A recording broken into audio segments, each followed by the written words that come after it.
আজকে আমরা কি পড়বো? আজকে পড়বো হলো তল্লাশি সাধারণ বিধানসমূহ। এটা 101 থেকে কত 105 পর্যন্ত আলোচনা, তবে আজকে আমরা 107 পর্যন্ত আলোচনা করার চেষ্টা করব। এই 101 ধারাটি খুবই ছোট, বাট এখানে বোঝার মতো অনেক কিছু আছে। এখানে কি বলা হয়েছে? এখানে বলা হয়েছে যে ফৌজদারি কার্যবিধি আইনের 43, 75, 77, 79, 82, 83 ও 84 ধারার বিধানসমূহ অত্র আইনের 96, 98, 99 এর ক ও 100 ধারার অধীন প্রদত্ত সকল তল্লাশি পরোয়ানার ক্ষেত্রে প্রযোজ্য হবে। তো এটা কি আমি সাধারণত প্রশ্ন করি না ক্লাসের মধ্যে, তো আমি এখন একটা প্রশ্ন করতেছি আর কি। আপনারা এটা দিয়ে কি বুঝতে পারছেন? কেউ একজন যদি পারেন বলেন, না পারলে আমি আলোচনা করতেছি, বাট আমি একটু জানতে চাই যে আপনারা কি বুঝেছেন এই ধারা থেকে। আমি কিন্তু এই ধারাটা আলোচনা করে বা পড়ে আসার জন্য বলছিলাম আর কি। কেউ কি এই ধারাটা ভালো বুঝেন কিনা? বুঝলে একটু বলবেন। স্যার এটা এটা স্যার আগে পড়ছিলাম, কিন্তু এটা হাইড করছি স্যার, কিন্তু এটা ভালোভাবে পড়ি নাই স্যার। আচ্ছা, আর কেউ কেউ কি বুঝেন এই ধারাটা কি, মানে কি বলা হয়েছে? আমি আবার রিডিং পড়ি। ফৌজদারি কার্যবিধি আইনের 43, 75, 77, 79, 82, 83 ও 84 ধারার বিধানসমূহ অত্র আইনের 96, 98, 99 এর ক ও 100 ধারার অধীন প্রদত্ত সকল তল্লাশি পরোয়ানার ক্ষেত্রেও প্রযোজ্য হবে। আচ্ছা, যাই হোক, কেউ যেহেতু উত্তর দিচ্ছেন না, তার মানে বুঝতেছেন না। এইখানে বোঝার জন্য একটা বিষয় আপনাদেরকে বলি, সেম টু ইউ। অনেকেই বলে না যে অথবা আমরা আরবিতে একটা শব্দ ব্যবহার করি। ধরেন কেউ একজন আপনাকে অনেক ধরনের ভালো ভালো উইশ করলো, আপনার সুস্বাস্থ্য, দীর্ঘায়ু, নেক হায়াত, সাফল্য সব কিছু কামনা করে একটা উইশ করলো। আপনি শুধু বলতে পারেন যে জাজাক আল্লাহ খাইরান, আপনাকে আল্লাহর উত্তম প্রতিদান দান করুক। মানে এর যে এত কিছু বলা, এই একটা কথা দিয়ে এর উত্তর দিয়ে দেওয়া যায়। ইংরেজিতে অনেক সময় এটা পারি আমরা সেম টু ইউ বলে, মানে অনেক কিছু বললো তখন আপনি বলে দিলেন যে সেম টু ইউ, আপনার মতোই। এখানে সেম টু ইউ দ্বারা কি বোঝাতে চাচ্ছি আমি? এখানে হলো যে two execute search warrant all rules of CrPC the provisions of section 43, 75, 77, 79, 82, 83, 84 will be applied. মানে কি? মানে হলো যে এই ফৌজদারি কার্যবিধির গ্রেফতারি পরোয়ানার ক্ষেত্রে যে 43, 75, 77, 79, 82, 83, 84 ধারা যে বিধানগুলোতে যে কথাগুলো বলা আছে, এই তল্লাশি পরোয়ানার ক্ষেত্রেও বিষয়টা সেম। এখন উদাহরণ দিলে বিষয়টা একটু ক্লিয়ার হবে। 43 ধারায় কি বলা আছে? 43 ধারায় বলা আছে যে পুলিশ অফিসার ব্যতীত অপর কোনো ব্যক্তির মাধ্যমে গ্রেফতারি পরোয়ানা আদালত কার্যকর করাতে পারবে। তাহলে তল্লাশির ক্ষেত্রে কিন্তু এই কথাটা কোথাও বলা নাই এখনো, যে আদালত কারে দিয়ে গ্রেফতারি পরোয়ানা জারি করবে অথবা পালন করাবে। 43-এ বলছে কি গ্রেফতারি পরোয়ানা, বাট এখানে বলতেছি যে 96, 98, 99 এর ক 100 ধারার অধীনে যে তল্লাশি, এটা ওই 43, 75, 77, 79, 82, 83, 84 এটির মতো প্রযোজ্য হবে। মানে তল্লাশি পরোয়ানা গ্রেফতারি পরোয়ানার মতো যে কোনো ব্যক্তিকে দিয়ে আদালত করাতে পারবে। 43-এর বিষয়টা এরকম, গ্রেফতারি পরোয়ানার ক্ষেত্রে এটা, তল্লাশি পরোয়ানার ক্ষেত্রে আদালত সেম ভাবে করাতে পারবে। 75-এ কি বলছে? 75-এ বলছে যে পরোয়ানায় উল্লেখিত মেয়াদ কতদিন থাকবে। যদি আদালত রিকল দেয়, একটা গ্রেফতারি পরোয়ানা আদালত ইস্যু করলো, ইস্যু করার পর ওই গ্রেফতারি পরোয়ানাটার মেয়াদ কতদিন থাকবে, এটা 75-এর 2-এ কিন্তু উল্লেখ আছে। কি কি উল্লেখ আছে? যে আদালত যদি এই পরোয়ানাটা বাতিল না করে অথবা গ্রেফতার কার্যকর না হওয়ার আগ পর্যন্ত মেয়াদ থাকবে। তল্লাশি পরোয়ানার ক্ষেত্রেও সেম। তল্লাশি পরোয়ানা যদি আদালত রিকল দিয়ে বাতিল না করে অথবা সেই তল্লাশি কার্যক্রম সম্পন্ন হওয়ার আগ পর্যন্ত এই তল্লাশি পরোয়ানার মেয়াদ থাকবে। এরপর আসেন 77 ধারা। 77 ধারায় কি বলছে? যে এক বা একাধিক পুলিশ অফিসারের মাধ্যমে গ্রেফতারি পরোয়ানা তামিল করা যাবে। তল্লাশি পরোয়ানাও সেম, অর্থাৎ এক বা একাধিক পুলিশ অফিসার বা অন্য কোনো ব্যক্তির মাধ্যমেও তল্লাশি পরোয়ানা আদালত জারি কার্যকর করাতে পারবেন। এরপরে ধরেন 77 ধারা গেল। এরপরে ধরেন 79 ধারায় কি বলছে? মানে আদালত কর্তৃক নির্দেশিত গ্রেফতারি পরোয়ানা যেমন অধস্তন পুলিশ অফিসারের মাধ্যমে কার্যকর করানো যায়। অর্থাৎ আদালত কাকে গ্রেফতারি পরোয়ানা কার্যকরের জন্য আদেশ দেন? থানার অফিসার ইনচার্জকে, যে ওসি কোতোয়ালি গ্রেফতারি পরোয়ানাটি কার্যকর করার নির্দেশ প্রদান করা হলো। তাহলে ওসি নিজে সব গ্রেফতারি পরোয়ানা কার্যকর করেন না, তিনি কি করেন, তার অধস্থন দ্বারা গ্রেফতারি পরোয়ানা কার্যকর করান। তাহলে আদালত এখানে এই 96, 98, 99 এর 100 ধারার অধীন কি করবে, তল্লাশি পরোয়ানা পাঠাবে ওসি বরাবর। ওসি এই 79 ধারার ক্ষমতা প্রয়োগ করতে পারবে এই 101 ধারার ক্ষমতা বলে।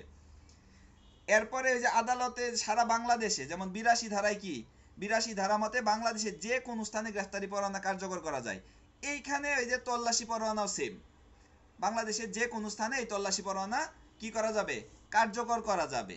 এরপরে 83 ধারায় কি আছে, 83 ধারায় আছে যে আদালত যেভাবে এখতিয়ারের স্থানীয় সীমার বাইরে গ্রেফতারি পরোয়ানা কার্যকর করাতে পারেন, মানে আদালত তার এখতিয়ারের বাইরেও গ্রেফতারি পরোয়ানা কার্যকর করাতে পারেন। তল্লাশির ক্ষেত্রেও সেম এই ধারাটার ক্ষমতা প্রয়োগ করতে পারবে। আর 84 ধারাতে কি বলা আছে, যে 84 ধারাতে বলা আছে যে যে পদ্ধতিতে অবলম্বন করে গ্রেফতারি পরোয়ানা কার্যকরের জন্য পুলিশ অফিসারকে নির্দেশ দেওয়া হয়েছে আর কি, মানে স্থানীয় সীমার বাইরে গ্রেফতারি পরোয়ানা কার্যকর করতে নির্দেশিত পুলিশ অফিসার 84 ধারা যে পদ্ধতি অবলম্বন করতে পারবেন, তল্লাশি পরোয়ানার ক্ষেত্রে সেম পদ্ধতি অনুসরণ করতে পারবেন। মূল কথাটা হইল এই 101 ধারার গ্রেফতারি পরোয়ানার ক্ষেত্রে 43, 75, 77, 79, 82, 83 ও 84 ধারায় যে ক্ষমতা দেওয়া আছে এইটা তল্লাশি পরোয়ানার ক্ষেত্রে সেম হবে। এখানে আলাদা করে ওই বর্ণনা দিল না যে গ্রেফতারি, তাইলে আরো প্রায় 7-8টা ধারা লাগতো। এই ধারাগুলো আর আদালত আইনে সুনির্দিষ্টভাবে উল্লেখ না করে দিয়ে বলে দিচ্ছে যে এই 43, 75, 77, 79, 82, 83, 84 ধারায় গ্রেফতারি পরোয়ানার ক্ষেত্রে যেরকম প্রযোজ্য তল্লাশি পরোয়ানার পদ্ধতিটাও সেম হবে। বুঝতে পারছেন কিনা বিষয়টা, নাকি মাথার উপরে দিয়ে গেল? না স্যার, ইনশাআল্লাহ বুঝতে পারছি স্যার। সোহাগ ভাই, মনির, চান মিয়া? হ্যাঁ, বুঝতে পারছি বিষয়টা। সমস্যা নাই, ক্লিয়ার স্যার, পরিপূর্ণ। বিষয়টা হলো গ্রেফতারি পরোয়ানা প্রয়োগ করতে যায় 43 ধারায় যে ক্ষমতা পান, এই 96, 98, 99 এর 100 ধারায় তল্লাশি পরোয়ানার ক্ষেত্রে সেম ক্ষমতা প্রয়োগ করতে পারবেন। 75 ধারায় গ্রেফতারি পরোয়ানা যে মেয়াদ দেওয়া আছে এই তল্লাশি পরোয়ানার মেয়াদ ওই রকমই হবে। 77 ধারায় যেমন এক বা একাধিক ব্যক্তি দিয়ে গ্রেফতারি পরোয়ানা কার্যকর করা যায়, এই তল্লাশি পরোয়ানাও এই 101 ধারার মোতাবেক যে কোনো ব্যক্তি দিয়ে আদালত বা একাধিক ব্যক্তি দিয়ে আদালত কার্যকর করাতে পারবে। এইরকম আর কি বিষয়টা। এই জন্য ধারাটা অনেক সহজ, কিন্তু আসলে এইভাবে আসলে ব্যাখ্যা আমি কোথাও পাই নাই, যার কারণে হলো বেশ ঘাটতে হয়েছে। যে আমি ওই দিন আপনাদের পড়ানোর জন্য আমি ঘাটলাম যে আসলে এখানে কি বোঝাইতে চাচ্ছে, বাট শেষমেশ এটা ভাষ্য টাষ্য অনেক কিছু দেখে এটা বের করতে হলো যে বিষয়টা হলো এরকম যে সেম টু ইউ, মানে গ্রেফতারি পরোয়ানার ক্ষেত্রে যেমন তল্লাশি পরোয়ানার ক্ষেত্রেও সেম, একই জিনিস, জাস্ট এখানে গ্রেফতারি পরোয়ানার জায়গায় তল্লাশি শব্দটা বসে যাবে। এরপরে আসি আমরা 102 ধারা, অত্যন্ত গুরুত্বপূর্ণ একটি ধারা।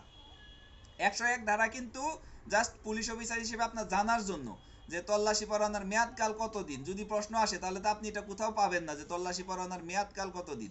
তখন কিন্তু এই যে 101 ধারায় যে বলে দিছে ওই যে 75-এর ক্ষমতা, মানে 75-এ যেরকম এরকম প্রযোজ্য হবে, ওই ধারা দিয়ে আপনি বুঝবেন যে তল্লাশি পরোয়ানার মেয়াদ হইলো আদালত বাতিল না করা পর্যন্ত চলবে এইরকম। তারপর তল্লাশি পরোয়ানা কি যে কোনো স্থানে কার্যকর করানো যায়? হ্যাঁ, যে কোনো স্থানে কার্যকর করা যায়। এটা কোন জায়গায় লেখা আছে? ওই 101 ধারায় বলে দিচ্ছে, যে 82 ধারার মতো। এখন আসি 102 ধারা। 102 ধারা থেকে লিখিত প্রশ্ন হয়, আবদ্ধ স্থানে অথবা গৃহে তল্লাশির পদ্ধতি আলোচনা করুন। এই লিখিত প্রশ্নটা কিন্তু এখান থেকে খুবই একটা কমন প্রশ্ন। তাহলে কোনো আবদ্ধ স্থান যেটা হলো প্রাচীর বেষ্টিত, অথবা কোনো গৃহ অথবা কোনো বাড়িতে তল্লাশির পদ্ধতি কি করতে হবে? প্রথমে ওই বাড়ি বা স্থান যেটা তল্লাশি করা হবে ওই স্থানে যে দায়িত্বপ্রাপ্ত ব্যক্তি, ওই ব্যক্তিকে কি করতে হবে, যিনি গ্রেফতার তল্লাশি কার্যক্রম পরিচালনা করবেন, ওই অফিসার কি করবেন? ওয়ারেন্ট দেখাবেন। ওয়ারেন্ট দেখানোর পর ওই ব্যক্তি তাকে অবাধে প্রবেশ করতে দিবেন এবং তল্লাশি করার জন্য প্রয়োজনীয় সকল প্রকার সুযোগ সুবিধা দিবেন। এটা হলো প্রথম ওই ব্যক্তির প্রতি দায়িত্ব। তাহলে কোনো আবদ্ধ স্থানে বা গৃহে তল্লাশি করতে হলে তল্লাশি পরিচালনাকারী অফিসার সেই যে স্থানে তল্লাশি করা হবে সেই স্থানের দায়িত্বপ্রাপ্ত ব্যক্তি বা মালিককে তল্লাশি ওয়ারেন্ট দেখাবেন এবং দেখানোর পর ওই ব্যক্তি ওই স্থানে অবাধে প্রবেশ করতে অনুমতি দিবেন এবং তল্লাশির সকল প্রকার সুযোগ সুবিধা দিবেন। এখন আসেন এই ব্যক্তি ঘাটতেরা অথবা সে ইচ্ছা করেই পুলিশকে অথবা যে ব্যক্তি তল্লাশি পরোয়ানার জন্য আদেশপ্রাপ্ত হয়েছে সেই ব্যক্তিকে তল্লাশি করার জন্য গৃহে ঢুকতে দিল না। এই ক্ষেত্রে হলো 102 এর 2 উপধারা অনুযায়ী 48 ধারার ক্ষমতা প্রয়োগ করা যাবে। 48 ধারায় কি বলছে ফৌজদারি কার্যবিধি? 47 হলো যে কোনো স্থানে যদি কোনো আসামি ঢুকে যায় গ্রেফতার করার ক্ষেত্রে, সেই স্থানে অনুমতি নিয়ে তল্লাশি করে সেই ব্যক্তিকে গ্রেফতার করতে হবে। 48 বলছে যদি অনুমতি না দেয় দরজা জানলা ভেঙে প্রবেশ করা যাবে। এইখানে তল্লাশির ক্ষেত্রে বলতেছে যদি তল্লাশি করতে না দেয় এই ক্ষেত্রে ওই 48 ধারার ক্ষমতা প্রয়োগ করতে পারবেন কে?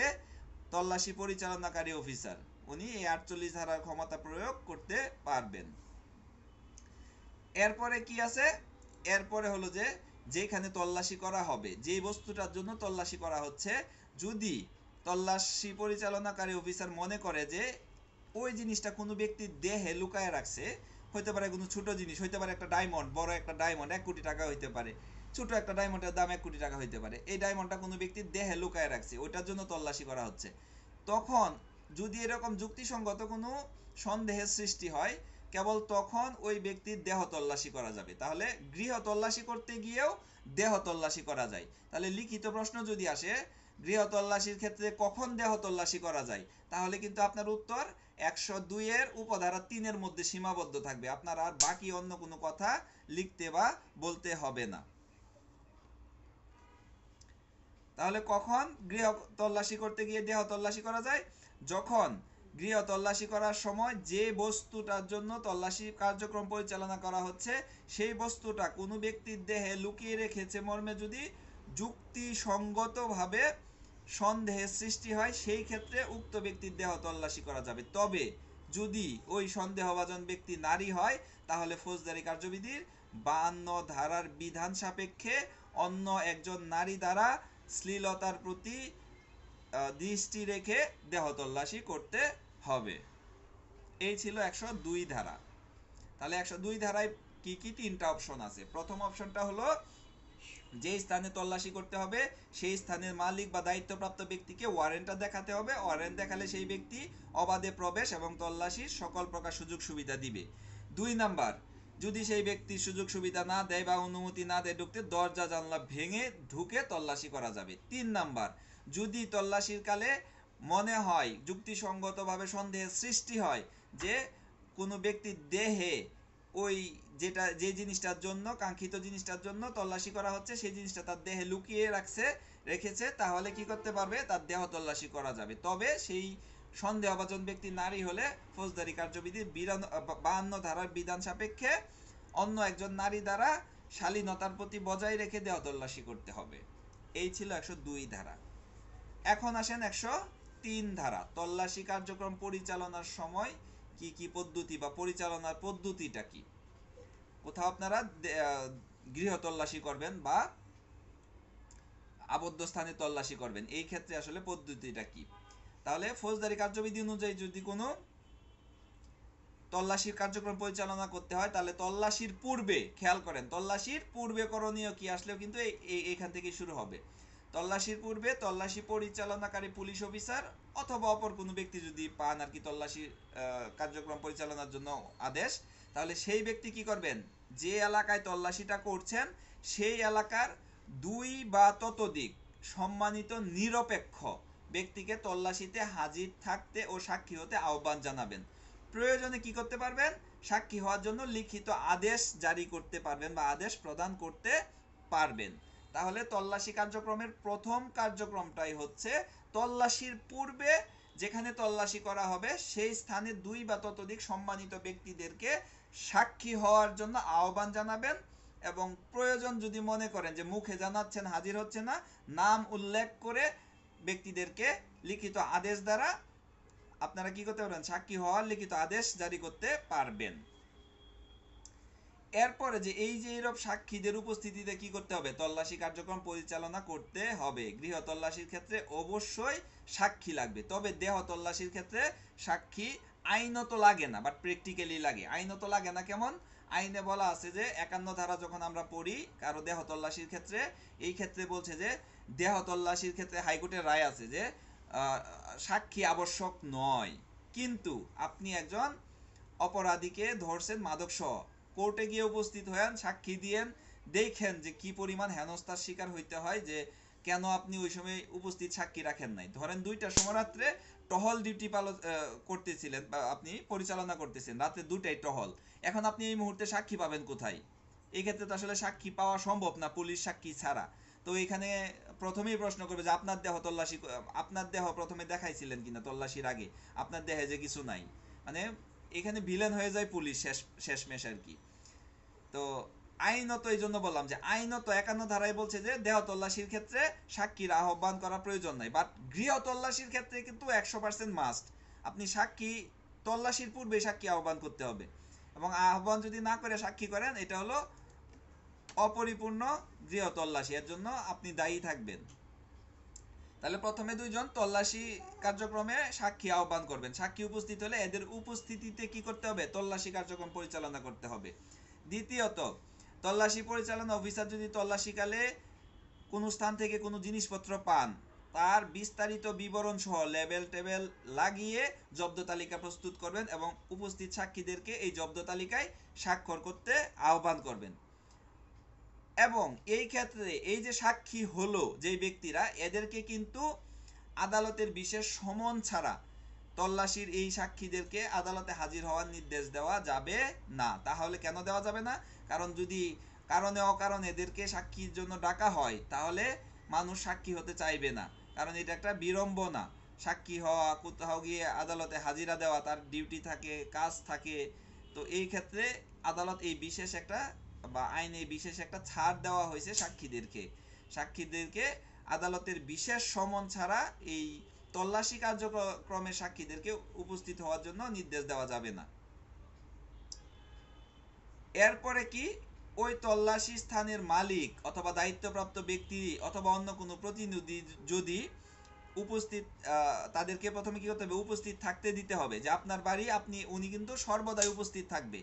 এবং যদি কোনো মালামাল জব্দ করেন, তাহলে এই যে জব্দ তালিকা তৈরি করলেন, 1 কপি তাকে দিতে হবে।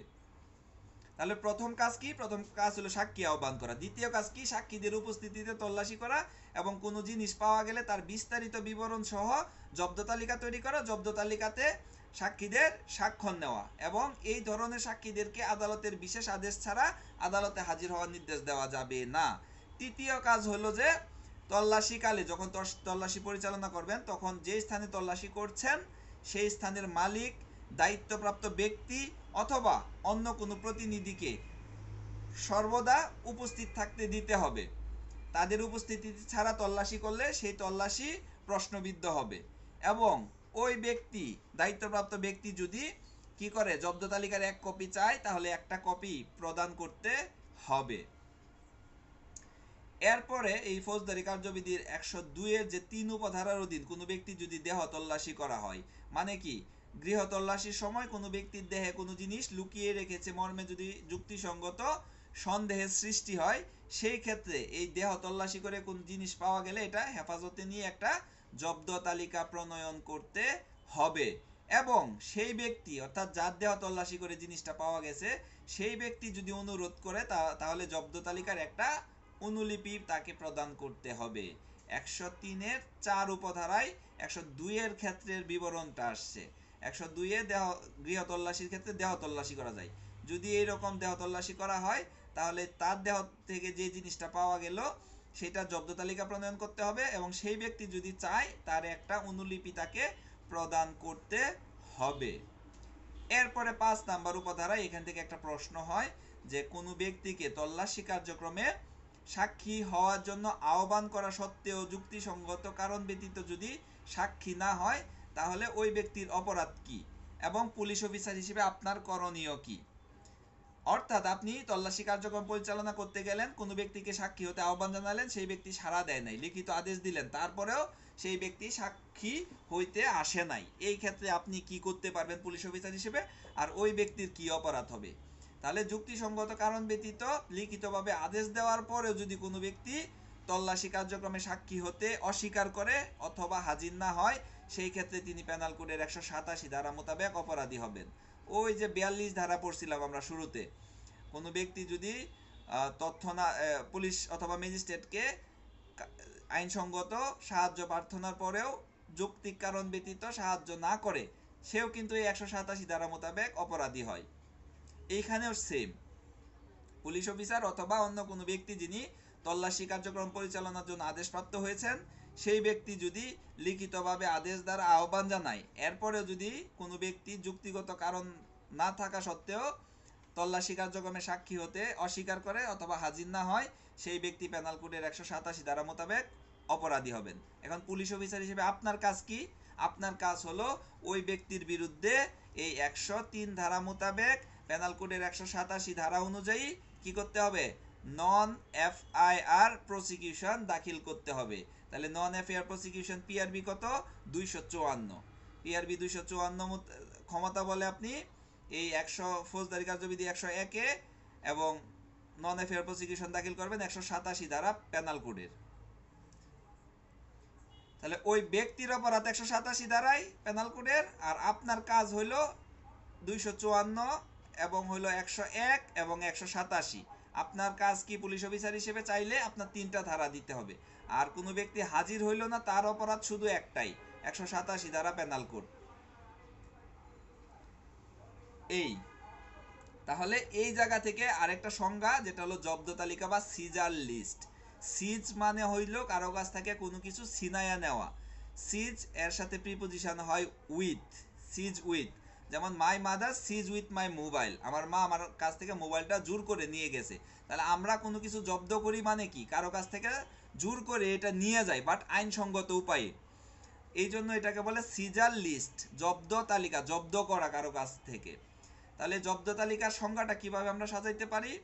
কোনো স্থান অথবা কোনো ব্যক্তির দেহ তল্লাশি করে সন্দেহভাজন জিনিস, চোরাই মাল, অবৈধ অস্ত্র, মাদক, বেআইনি সম্পত্তি অথবা কোনো অবৈধ মালামাল যদি পাওয়া যায়, তাহলে সাক্ষীদের উপস্থিতিতে হেফাজতে নিয়ে বিপি ফর্ম নং 44 মোতাবেক সাক্ষীদের স্বাক্ষর সহ 3 কপি বিশিষ্ট যেই তালিকা তৈরি করা হয় তাকে কি বলে? জব্দ তালিকা বা সিজার লিস্ট বলে।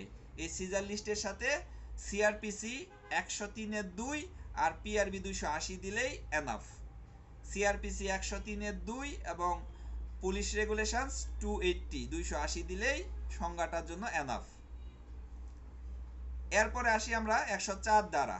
104 ধারায় কি বলা হয়েছে? 104 ধারায় বলা হয়েছে সাক্ষ্য হিসেবে আদালতে উপস্থাপিত বা পেশকৃত কোনো দলিল বা বস্তু আদালত আটক করতে পারেন। অর্থাৎ সাক্ষ্য হিসেবে আপনাকে একটা দলিল উপস্থাপন করার জন্য আদালত নির্দেশ দিল, আপনি উপস্থাপনও করলেন। এখন আদালত যদি মনে করে এটা সাক্ষ্য হিসেবে আদালতে জব্দ করা প্রয়োজন বা আটক করা প্রয়োজন, আদালত এটা করতে পারেন। আদালতের ক্ষমতা আছে 104 ধারা অনুযায়ী। এরপরে হলো 105 ধারা। 105 ধারায় কি? একজন নির্বাহী ম্যাজিস্ট্রেট অথবা জুডিশিয়াল ম্যাজিস্ট্রেট যে স্থানে তল্লাশি পরোয়ানা ইস্যু করতে পারেন, অর্থাৎ যেখানে তল্লাশি পরোয়ানা ইস্যু করার জন্য তিনি ক্ষমতাবান, এই স্থানে তার উপস্থিতিতে তল্লাশি করার আদেশ দিতে পারেন। তিনি যদি নিজে উপস্থিত থাকেন তাহলে আদেশ দিতে পারেন। অর্থাৎ যে স্থানে তল্লাশি করার জন্য তিনি পরোয়ানা ইস্যু করতে পারেন, সেই স্থানে নিজে উপস্থিত থেকে তল্লাশি করাতে পারেন। এটা হলো 105-এর মূল কথা। 104, 105 এই দুইটা হলো অবজেক্টিভের জন্য বা তেমন গুরুত্বপূর্ণ না, জাস্ট জেনে রাখেন। তাহলে এখান থেকে আমরা তল্লাশির এই কার্যক্রমগুলো কত অধ্যায় এটা? 101 থেকে, যেটা তল্লাশি সাধারণ বিধানাবলী 101 থেকে 105 আজকে শেষ করলাম। আমরা কি 106-7 আলোচনা করব কিনা?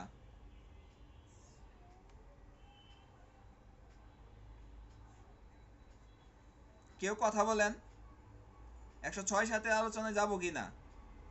না স্যার, না। তাহলে এটাকে আরেকবার রিক্যাপ করব।